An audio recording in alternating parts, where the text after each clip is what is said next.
गांधी जी का जीवन असमंजस से परिपूर्ण था। वह निश्चय ही दूरदर्शी तो कदापि नहीं थे।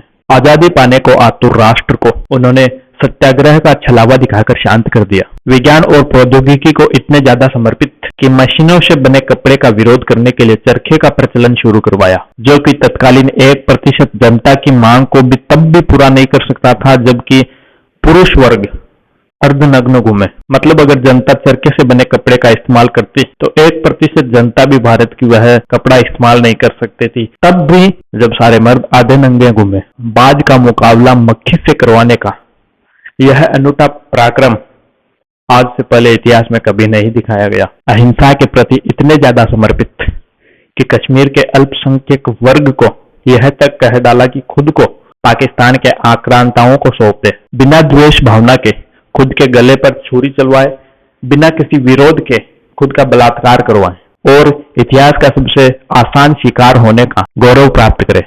और उसी अहिंसा के रट के साथ गांधी जी ने भारतीय नवयुवकों को विश्व युद्ध में शामिल होने की आज्ञा दे दी। वह युद्ध जो हमारा था ही नहीं, जिसमें हमारे नौजवान जाते लेकिन वापस आने की कल्पना नहीं कर सकते थे। अब उन्हें कौन बताए कि क्या विश्व युद्ध में भारतीय नवयुवकों को जो सैनिक के रूप में जा रहे थे, उन्हें हिंसा का सामना नहीं करना पड़ेगा?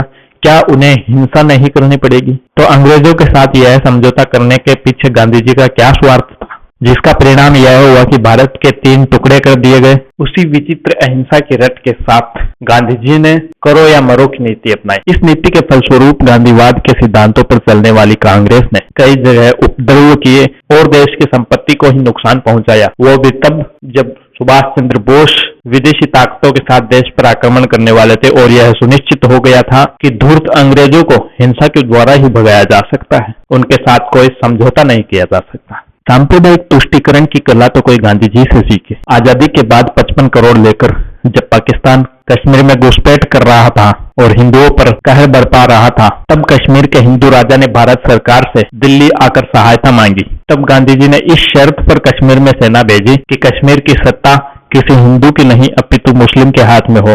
ऐसा कहकर गांधी जी ने कश्मीर को शेख अब्दुल्ला के हाथों में सौंप दिया और कश्मीर के हिंदू राजा को पद त्याग कर काशी में जाकर संन्यास लेने की आज्ञा दी। ऐसा गांधी जी ने इसलिए किया क्योंकि कश्मीर की बहुतायत संख्या मुस्लिमों की थी और उन पर शासन करने का अधिकार केवल एक मुसलमान को ही हो सकता था, ऐसा गांधी जी का मानना था। तब क्या गांधी जी को वहां के हिंदुओं की भलाई का जरा भी ख्याल नहीं आया? खैर, ख्याल आया हो या ना हो, एक बात तो स्पष्ट थी कि अब तक कश्मीर के हिंदुओं पर गैर मुल्क पाकिस्तान कहर ढा रहा था। अब स्वदेशी मुस्लिम भीड़ आने वाले कई दशकों तक कश्मीरी हिंदुओं पर शोषण करेगी और तब तक करती जाएगी जब तक आखिरी हिंदू कश्मीर से या तो भाग ना जाए या समाप्त ही ना हो जाए। और जब दशकों बाद द कश्मीर फाइल्स में उन हिंदुओं की यातना को दर्शाया जाए, तब दिल्ली के शासक यूं ही खिल्लियां उड़ाते रहे। इससे बड़ा दुर्भाग्य देश के साथ क्या हो सकता है? शायद हुआ है।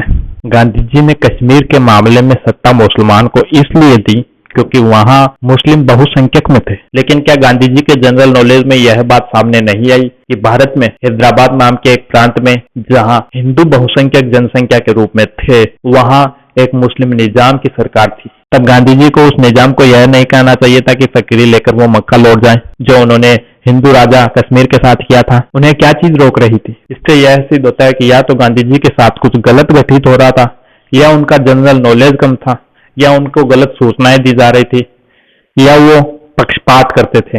धन्यवाद। कैसा लगा आपको हमारा आज का ट्रिब्यूट गांधी जी को जो हमने दिया अभी कुछ ही मिनटों पहले?